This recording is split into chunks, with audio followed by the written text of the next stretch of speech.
Allez, pendant encore quelques minutes, François Maugeur, vigneron au domaine Maugeur-Weinsberg à Marange-Filvange, est avec nous en interview. Alors avant de parler des différents types de vins à prendre suivant le type de repas, est-ce qu'il y a des conseils de base à donner aux gens ? Oui, effectivement. Avant de parler d'accord de mes vins, je pense qu'il est important de rappeler quelques notions, notamment que les goûts ne se discutent pas. On a tous des perceptions différentes qui sont définies par notre héritage génétique, notre éducation et notre culture. Et une personne, par exemple, qui a l'habitude de manger très sucré, aura certainement du mal à goûter des vins blancs secs parce que son palais ne s'y sera pas habitué. À l'inverse, une personne qui ne supporte pas le sucre devra éviter les vins liquoreux qui sont très très riches, très opulents et qui choqueraient le palais. À partir de là, on peut estimer qu'en fait aucun accord mets et vins, aussi judicieux et aussi subtil qu'il puisse être, puisse contenter l'ensemble des dégustateurs. Alors après, qu'est-ce que c'est un bon accord ? De mon point de vue, trouver un bon accord, c'est d'abord trouver un équilibre. En fait, on va être à notre repas un peu comme des funambules qui allons s'élancer sur un fil qui est ancré à sa base, sur nos perceptions, et on va marcher sur une cordelette avec un balancier, et sur chaque côté de ce balancier on aura d'un côté les mets et de l'autre les vins. Donc l'objectif, c'est effectivement de faire une promenade entre guillemets hédonique sans qu'aucun de ces deux éléments ne nous déséquilibre et nous précipite dans une chute où effectivement on va ressentir des acidités mordantes, des astringences exacerbées ou d'autres sensations organoleptiques désagréables. Alors pour éviter ce genre de désagrément, il y a 3 grands principes. Respecter l'ordre de service, aller dans le sens de l'intensité des vins et faire attention au mariage des arômes. Donc pour respecter l'ordre de service, en fait, il est conseillé d'ailleurs d'abord de commencer par des saveurs plutôt acides, ensuite de passer à l'amer et enfin au sucré, qui va éviter en fait cette succession va nous éviter de saturer notre palais et de bien pouvoir profiter de tous les arômes. Ensuite, l'intensité. En fait, c'est toujours la même chose. Si vous buvez quelque chose de puissant, un vin très très riche, très fort, et qu'ensuite vous allez aller sur un vin plus souple, le second va vous paraître extrêmement fade. Donc l'objectif est de commencer par les plus souples et terminer par les plus puissants. Et enfin, le mariage des arômes, c'est souvent le plus intuitif et c'est sûrement le plus important. C'est qu'on essaye de marier les arômes qui vont bien ensemble. On le fait tous les jours dans notre quotidien, en mariant par exemple 2 aliments ensemble, comme les oignons confits avec le foie gras cette saison, comme le citron sur les poissons blancs, ou bêtement, je veux dire les amandes quand on fait une tarte aux abricots. Ce sont des accords qui matchent bien, comme je dis, et du coup qui sont plutôt évidents. Alors si on part par exemple sur un repas ou une entrée avec des huîtres, saumon ou crevettes.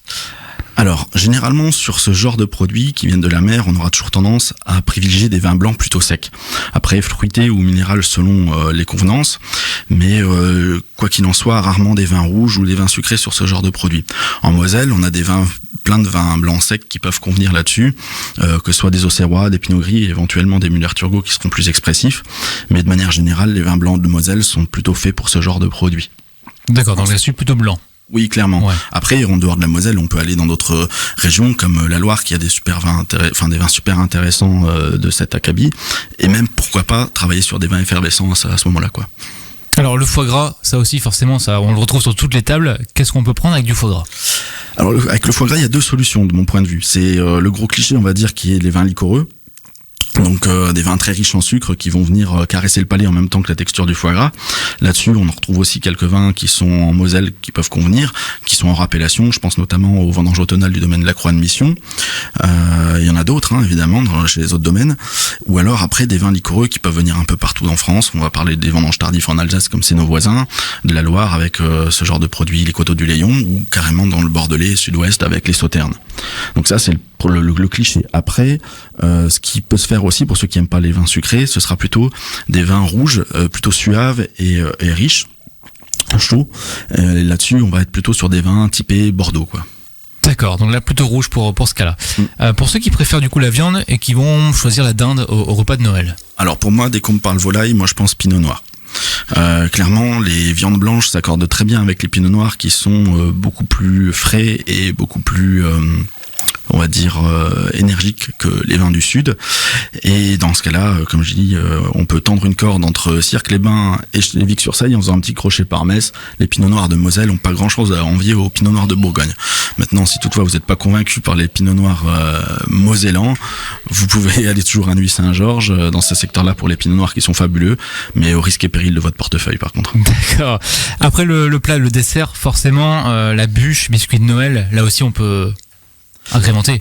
Oui, alors clairement sur les desserts on trouve toujours des accords. Par contre la bûche effectivement ça va être un peu plus compliqué dans la mesure où des bûches il y en a de tout et Pour les parfums, c'est vrai, ouais, clairement tous les parfums. Alors j'ai envie de dire le sucré appelle le sucré en général.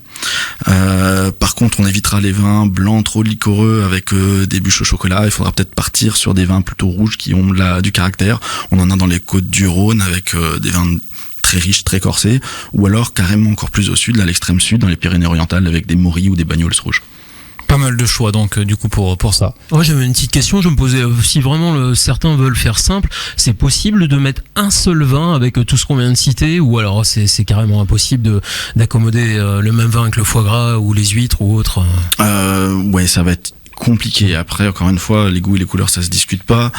Si vous sentez que votre palais est plutôt prêt à goûter le même vin pendant tout le repas et qui vous estimez qu'il s'accorde bien avec chacun, je peux concevoir. Maintenant, pour l'ensemble des dégustateurs, ça va être compliqué de boire des liquoreux avec une volaille farcie ou un blanc sec avec un dessert.